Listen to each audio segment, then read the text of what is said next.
Kang Mas Sudirman selaku bendahara supaya awake dhewe nderek ngregengake tasakuran ing ratri iki kok ngono ya Mak.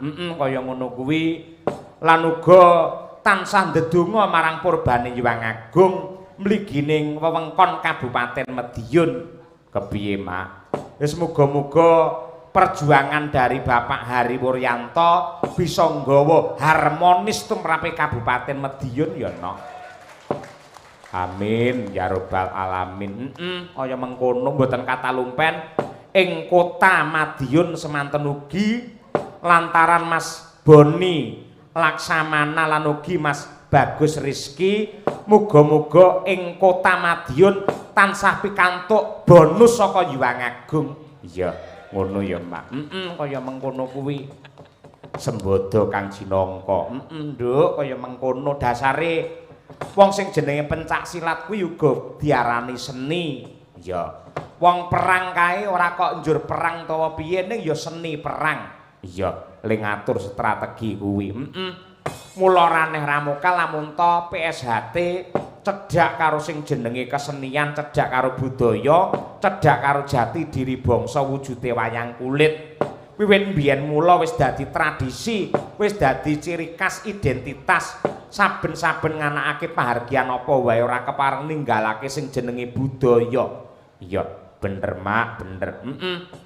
Lah, gandeng ripalungguhan iki awake dhewe sowan yo sak bisa-bisa ngaturake panglipur sak gaduhing nalar sak kadaring lampah marang para sutresna budaya, para pepunden, para kiai alim ulama ingkang kepareng jurung pangestu marang pahargyan ingkang kagelaring ratri iki. Kanthi nganakake panglipur ya yo. Ngono kuwi.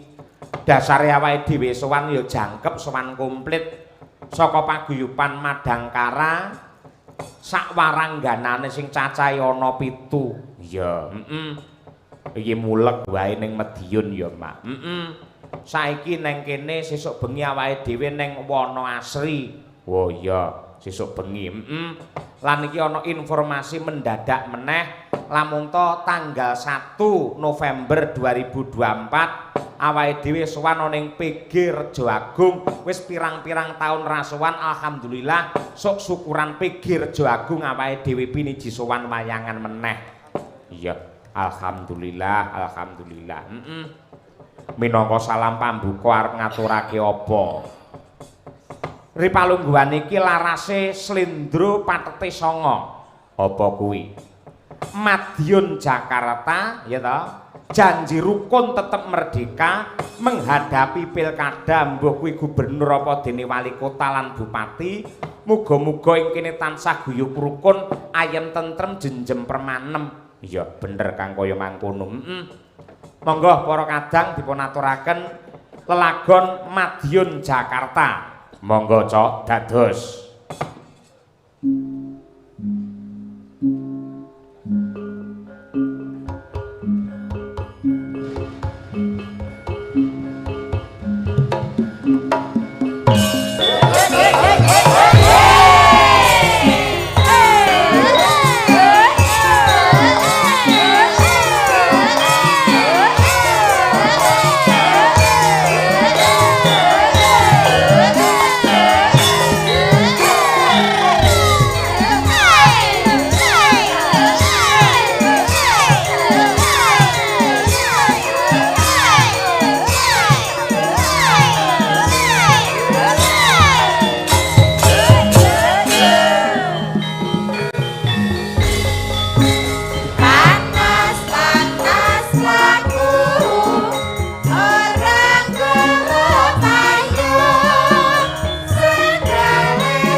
Dua kali Mas. Madiun Jakarta janji rukun tetap merdeka.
Jakarta janji rukun tetep merdeka. Wah iya.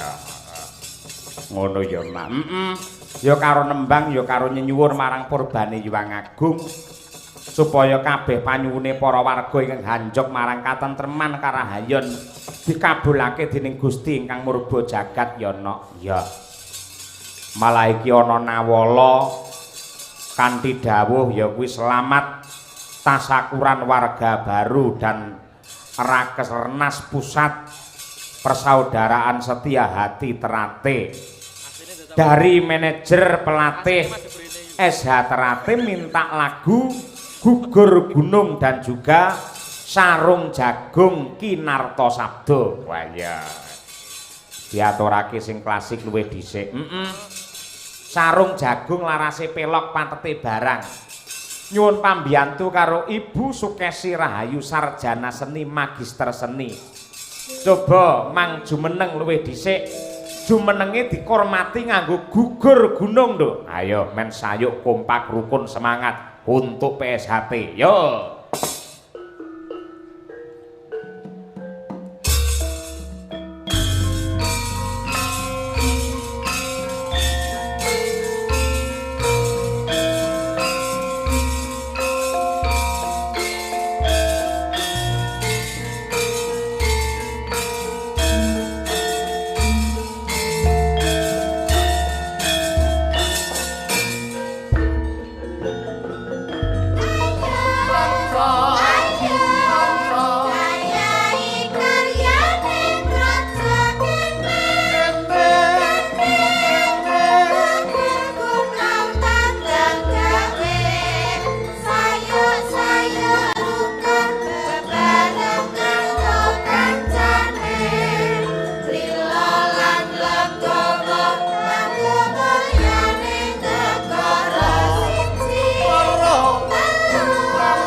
Ayo matura Bu Kesi minangka wakile para kanca-kanca pengrawit lan uga waranggana wabil khusus dumateng Bapak utawa Kang Mas Dr. Andes R. Murjoko mboten katalumpen dumateng Kang Mas Haji Isubiantoro SH. Ayo matura mboten katalumpen dumateng seluruh ketua dewan cabang ingkang mapan wonten pundi kemawon lan ugi ketua pangarsa wonten ing ranting pundi kemawon. Iya, ayo Bu Kesi. Sugeng dalu. Assalamualaikum warahmatullahi wabarakatuh. Waalaikumsalam warahmatullahi wabarakatuh. Matur nuwun Bapak Ibu sedaya.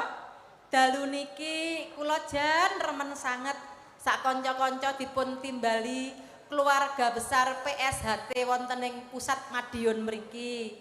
Kula minangka wakilipun kanca-kanca pengrawit lan ugi waranggana lan ugi wakilipun bojo kula sing ganteng dhewe. Kula ngaturaken panuwun ingkang tanpa upami dumateng keluarga besar PSHT. Nderek ndedonga mugi-mugi PSHT tetap menjadi benteng pertahanan terkuat untuk kejayaan dan keamanan NKRI sepanjang masa. Matur Amin, amin ya rabbal alamin. Neng nggih niku mpun kesupen, pokok lek pengen jaya, pengen tetap semangat nglestarekaken kabudayan saben tahun nanggap wayang malih nggih Bapak. Matur nuwun. Entek-entekane kok ya njaluk kaya ngono, Hara. Loh, itu merupakan suatu spirit atau semangat bagi kita para seniman untuk berkarya. Kita tampilkan karya terbaik untuk keluarga besar PSHT. Ngoten lho Mas Yoyo. Nggih. Mula kanggo nggugah semangate sedaya para warga PSHT, yo ngaturake salam. Kula suwun dipun jawab kanthi semangat lan ugi gumyak. Salam persaudaraan. Tepuk tangan untuk SH Terate, luar biasa. Ngoten niku. Lah minangka ijole Bu Kesi sampean tak aturi nembang iki ana pamundhut sing ngersakake sarung jagung. Nah, bawanana luwih dhisik arepe dandang gula banjet monggo, asmarandana monggo, sing baku mangke kalajengaken sarung jagung ngoten. Dandang gula banjet metik saking Serat Tripama karya Mangkunegara sekawan. Ah iya, nggih. Mangga. Yogyaniro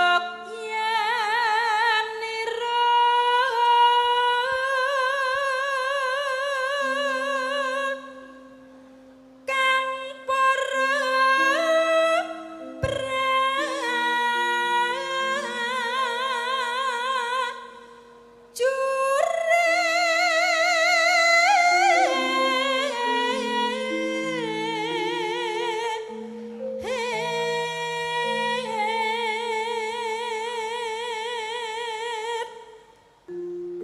lamun bisa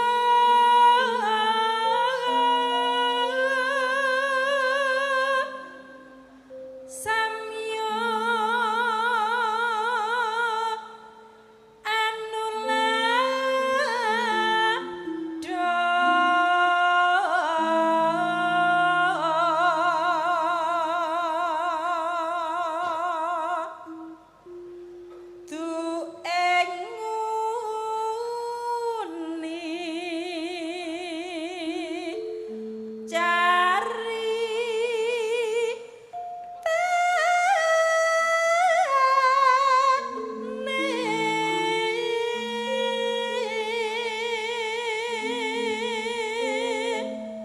Tembang menika ugi kula aturaken dumateng Bapak Haji Hari Wuryanto mbok menawi sampun rawuh amargi tasik silaturahim wonten ing Pilang Kenceng kala wau.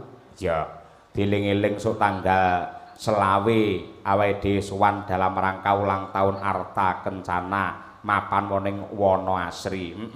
Sembah nuwun pokoke siji PSHT loro ya kuwi Arta Kencana tidak pernah melepas dan meninggalkan budaya bangsa wayang kulit. Ya, elok tenan. Monggo Bu Kesi.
Bareng Bu Kesi nembang oneng Krida Satria Tama Padepokan Agung PSHT mak suarane jan gembleger temenanan. Wah temenanan kok. Ing atase piyayi saya mundak umur mundak yuswa parandene ora kendhu ora nglokro suarane malah saya bantas saya ungkul mulorane ramokal nduk nadyanto sinden ayu-ayu dijejer-jejer sing tak tresnani tetep Ibu Sukesi Rahayu.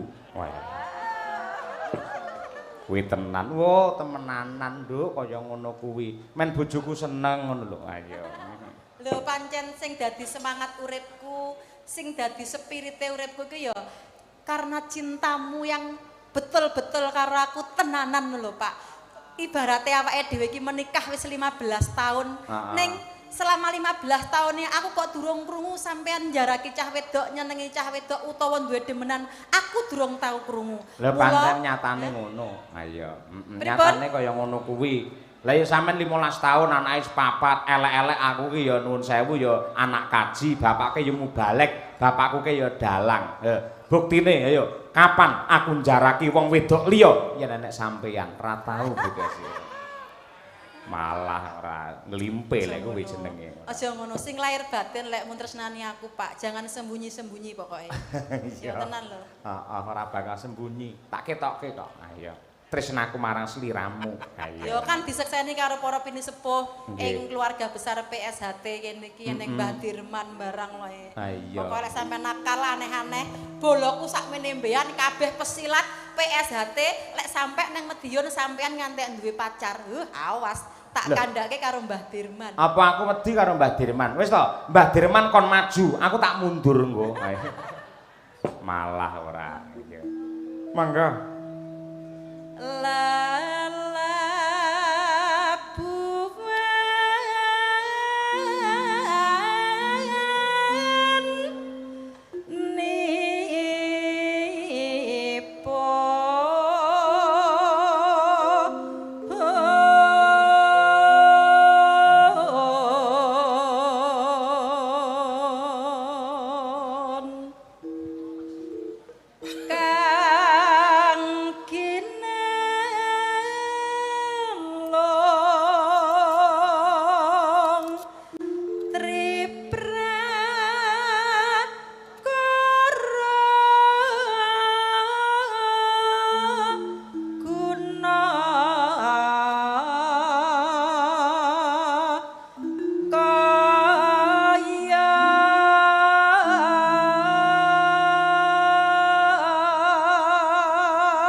Matur sembah nuwun. Monggo Bu Kesi kalajengaken sarung jagungipun. Dados.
Sembah nuwun wilujeng niskala sarung jagung wis diaturake no. Iya Mak iya.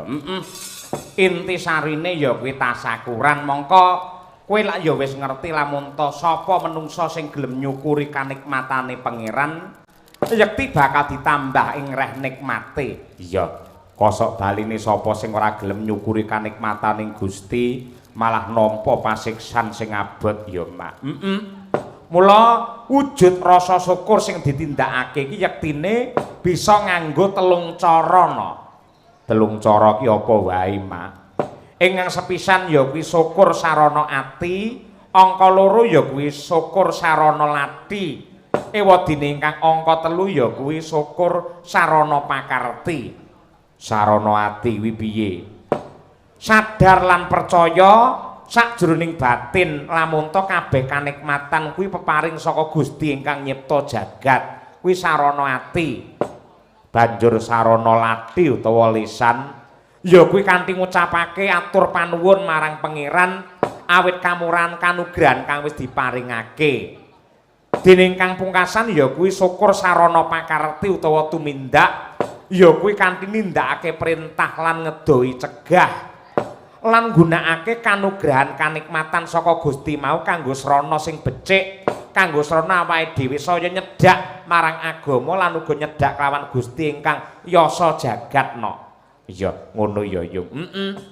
Lah, lamun to pikantuk kanugrahan saka pangeran ingkang awujud apa wae mbuh kesugihan, kalungguhan, derajat pangkat lan sak piturute yektine sing bener mung kanggo srana supaya para menungsa ki gelem saya tuwajuh anggene manembah kelawan ngarsani Gusti ingkang nyipta jagat lan gelem nggunakake kanugrahan mau kanthi bener lan becik supaya tansah antuk barokah saka Hyang Agung. Ngono ya Yung. Kaya ngono kuwi. Ya. Matur nuwun Mak, muga-muga dawe biyung bisa tak nggo garan sarta guntilan tak gegem minangka pepakem anggenku netepi marang darmane urip. Lah iki ana nawala meneh. Saking kula Mbahna Kulit. Kaya rawuh rene Mbahna Kulit. Wah temenanan kok. Iki maniak wayang kulit kok no. Ya. Saking Petung Rejo Nguntara Nadi. Nyuwun Gending Lestari dan juga Lintang Asmara.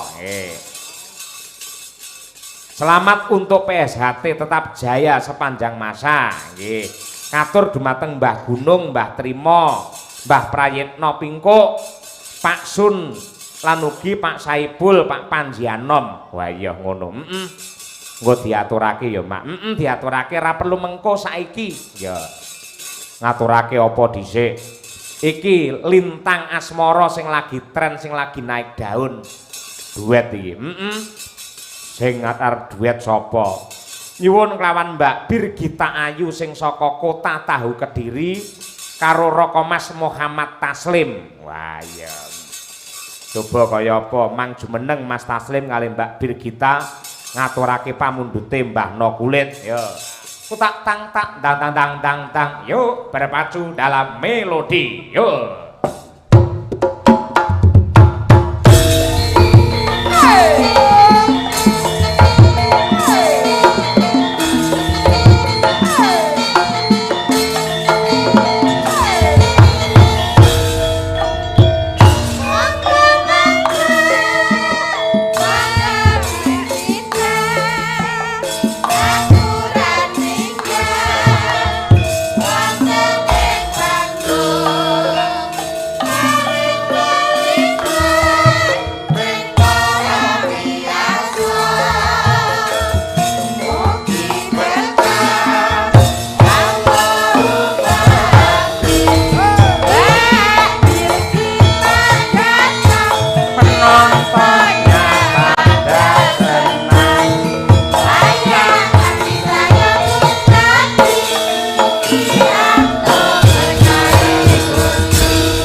Durunge nembang ini Mbak Birgita karo Mas Taslim.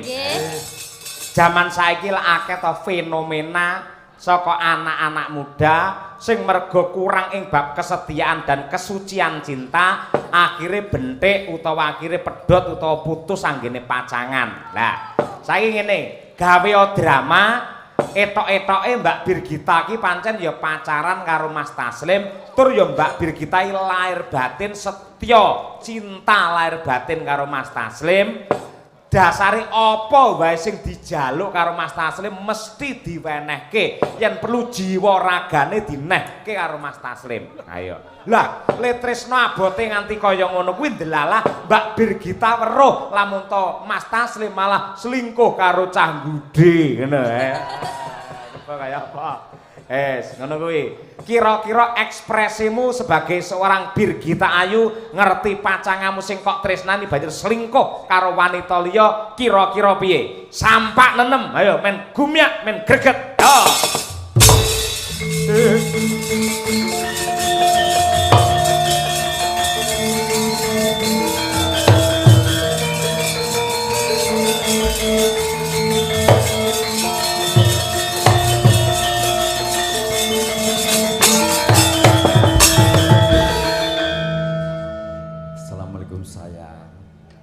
Waalaikumsalam. Piye?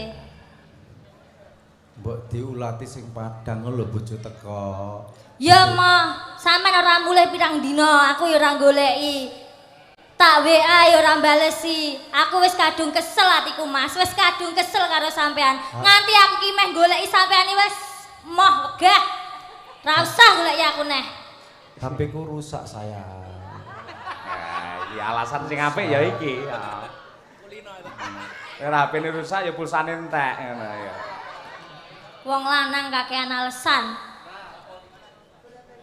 Aku ngerti dikabari koncoku Mas. Nek kowe ning gudo Mas, kowe kebangetan Mas karo aku Mas. Mung mergo krungu jare, tembung jare moh aku. Aku dikirimi fotomu rangkul-rangkulan karo wong wedok liya Mas. Lara atiku Mas. Enek buktine ning HP-ku kae lho Mas. Sampeyan pirang-pirang dino ning ndi? Aku butuh buktinya. Ndi. Coba. Enek Mas fotomu kae ning HP-ku enek. HP-ku dino kesuwen wino. Iki lho Mas, kowe karo sapa iki Mas? Iki sing tak kenalke karo awakmu Lah karo kuwi sliramu. sapa? Kuwi ponakanku wedok sing omahe Nganjuk. Alah, nganjuk pilang kenceng mripate ngantuk udele bodong kuwi. Aku urung cerita sorry ya sayang ya. Kuwi ponakanku. Alasane ngono, sing ndek mben diaku adik. Saiki diaku ponakanmu. Sing bener sing ndi, Mas? Wis ping pira kowe kaya ngene iki, Mas? Sing ping pira? Kowe tak sepurani terus, Mas. Aku pengen rabi neh ae, Mas. Aku wis semangat. Aku pengen rabi neh ae. Rabi. Pengen rabi neh ae, aku wis semua karo kowe. Ojo sayangku, aku cinta padamu tenan.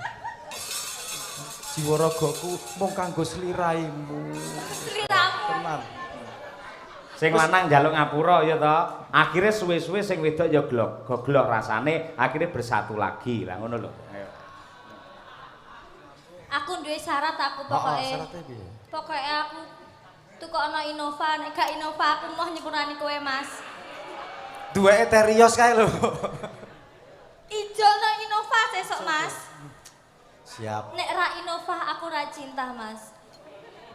Kowe tresno karo aku mergo bondo. Lah kuwi. Mergo bondo. Lah kuwi. Kok malah padu meneh. Wong kon rukun malah geger perkara Innova malah iki ora. Janji tukokno Innova. Janji ya, Mas. Siap. Janji ya, Mas. Siap. 2,4 to. Heh, apa kuwi? 2,4 cc iku lho Mas. Oh, iya Mas, iya Mas. Ini novelmu kuwi. Wis rukun porong. Wis rukun, Pak. Wis rukun ya salaman sik ngono kuwi.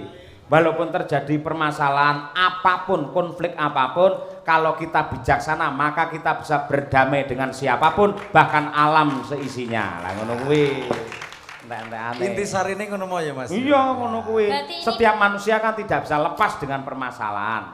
Watone raga isih gandeng karo nyawa, mesti duwe masalah, mesti duwe ujian. Ngono kuwi. Kari sampean diuji kuat apa ora. Ngono kuwi. Berarti ini pelajaran ya, Pak, pelajaran untuk yang sudah Ya ora no, menikah. nyapa kok pelajaran Loh, wis.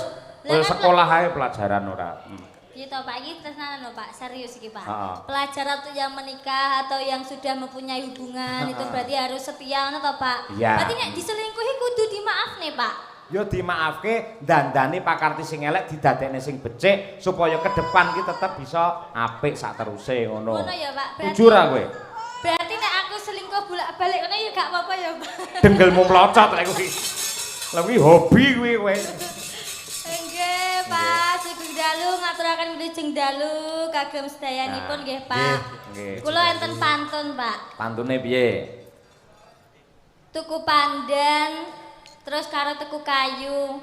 Perkenalkan saya Bergita Ayu. Wah iya. Enek neh? Enak neh Pak. Piye? Ke Surabaya, terus ke Solo. Saya jomblo lho. Wah.